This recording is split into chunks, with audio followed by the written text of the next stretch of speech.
In this video, I will cover some advanced tips that beginners might want to incorporate if they want to take their game to the next level in Final Fantasy XIV.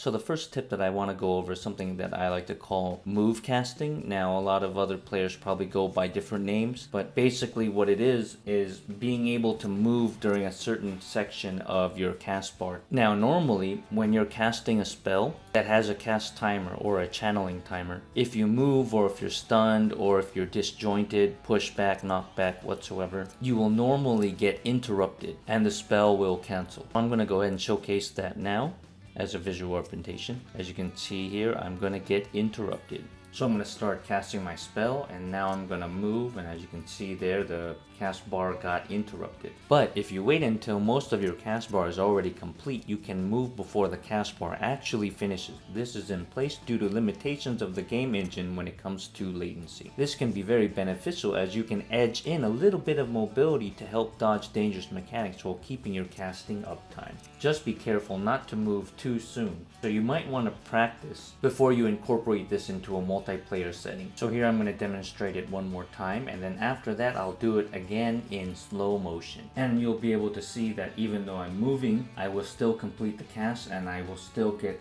healed for 30k. And while everyone's latency will be different, while everyone will have different latency depending on their proximity to their server, most people will probably be able to start replicating this around 85 or 90% of their cast bar.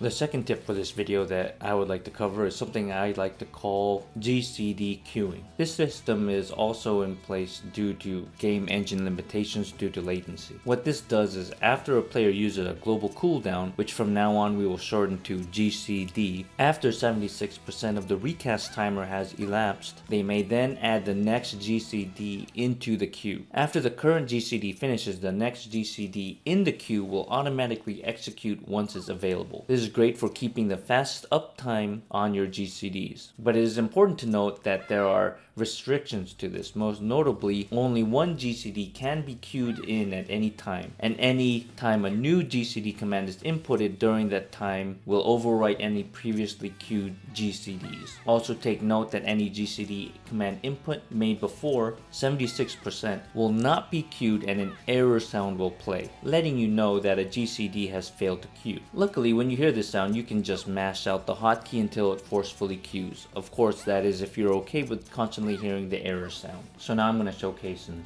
slow motion, and please keep in mind that I'm hand clicking this so you can actually see the mouse click down onto the hotkey. So you'll notice that once the hotbar brightens up 3 of the 4 quadrants of the actual square button, leaving only that top left dark quadrant, is a great indicator on when you can queue up the next global cooldown. It is actually because of this system. In order to maximize your uptime, you want to avoid waiting until your global cooldowns are available in order to press them. And instead, you want to queue them up early. That way you don't lose fractions of a second every time you want to use an ability. And while losing out on 0.01 seconds here and there might not seem like a lot, the reason why this is important is because in a multiplayer setting, all players want to attempt to try to line up their hard-hitting abilities within coordinated DPS burst time. The third tip of this video I would like to cover is something I like to call oGCD clipping. What this is when you activate a GCD ability or weapon skill, you immediately activate an ability that is instant and off the global cooldown, which from now on we will call oGCDs. Since these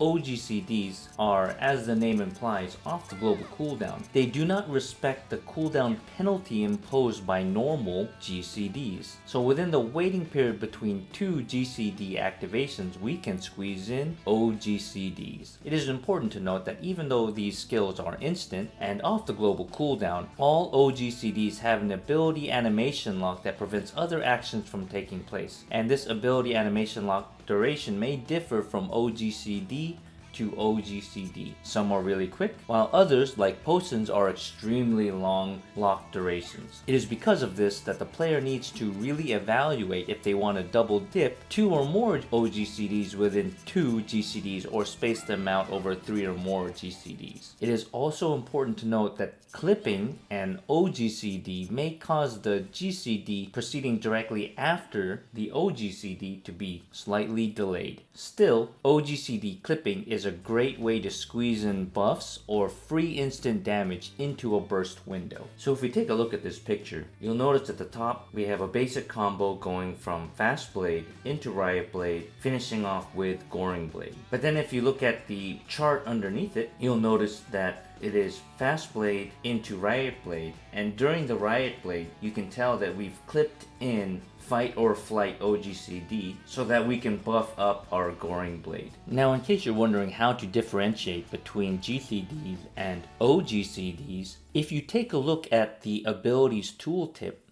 you will notice that GCDs are abilities that are classified as instant and have a recast timer that can be affected by the skill speed stat. These abilities, which are 4.0 seconds or less, usually being 2.5 seconds for most classes, make up the bulk of most physical DPS weapon skills. oGCDs, on the other hand, are abilities that are classified as instant but have a recast timer that is unaffected by the skill speed stat. When you activate an oGCD, you will notice that it does not trigger the global cooldown for your other GCD abilities. Whereas if you were to activate a GCD, it will activate the global cooldown on all your GCD abilities that are available. It's because of this that you generally want to test out your new abilities as you receive them and find out which ones are on the global cooldown and which ones are off the global cooldown. Another easy way to determine this is to look at your abilities while wearing no pieces of gear, and then to equip gear that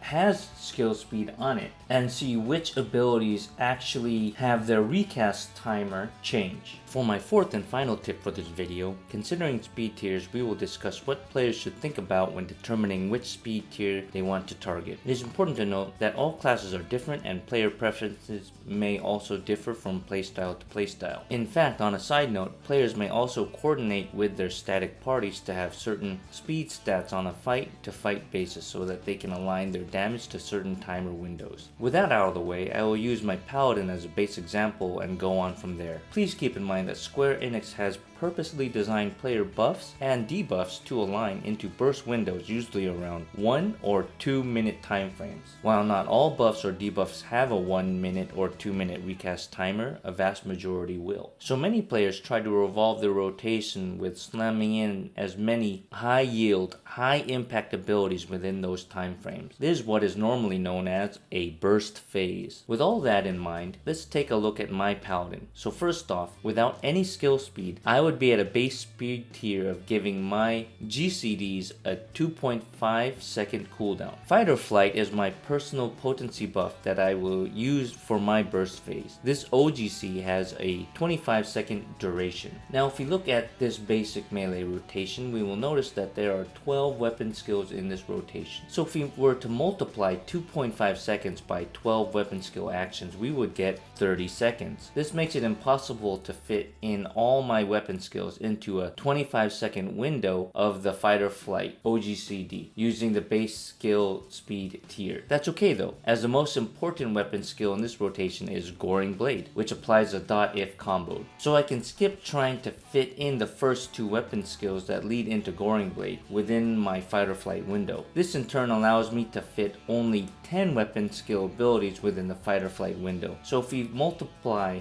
2.5 seconds by 10 weapon skill actions, we would get 25 seconds. So does this mean we do not need to increase our speed tier? Technically no, but in practice it's highly recommended to at least push into the next speed tier. Why, you ask? While the following is personal preference, I find it impossible to play perfectly down to the millisecond at all given times. So in order to add a little bit of comfort into the build, I personally have chosen to move into a higher speed tier. My current speed tier brings my GCD times from 2.5 seconds down to 2.45. So if we multiply 2.45 seconds by 10 weapon skill actions, we would get 24.5 seconds. This gives me half a second that can be used as a buffer for my margin of error. The main takeaway from this is, can you fit in your most impactful abilities within the time windows that are presented to you? If not, then you may want to consider moving up in speed tiers. Now, even though I've considered fitting in all my impactful abilities into the time frame of my burst window, I also have to consider the recast timer of when that window will come back online. Like stated earlier, Square Enix designed most buff and debuff recast timers to align approximately every 1 or 2 minute intervals. In the case of Paladins, Fight or Flight has a recast timer of 60 seconds or 1 minute. Does the player's rotation loop back around and align back when their Fight or Flight comes back online? If not, then that player might want to consider altering their speed tier even further. Once again, please keep in mind there is no one size fits all for speed tiers for all classes and all players for all situations. So it's important to try and find what feels comfortable to you as a player and go on from there. Now, what about spell speed, you ask? Well, once again, it all comes down to if you can fit in your most impactful spells within the windows that are presented to you. A good example is casting a spell. Can you safely cast that spell within the safe moments between fight mechanics? If you find yourself constantly interrupting your own spells in order to dodge mechanics, then you might want to consider a higher spell speed tier. Can you fit in all your hard-hitting spells within another player's debuff window? If you're a healer, are your heals over time ticking fast enough to comfortably allow you to squeeze in some DPS spells onto a boss? Are your AoE heals coming out fast enough that you can comfortably manage other tasks? These are all factors of time windows that a player must consider. Just keep in mind that skill and spell speed have extremely high diminishing returns as you go up in tiers. It can be easy to move up in the lower tiers, but it gets increasingly more expensive in stats to raise up to the higher tiers. While I know this is a lot to take in, I recommend experimenting a little bit with the different speed tiers to find out which is right for you. Thank you. I hope you enjoyed this video. If you did, please consider smashing that thumbs up button.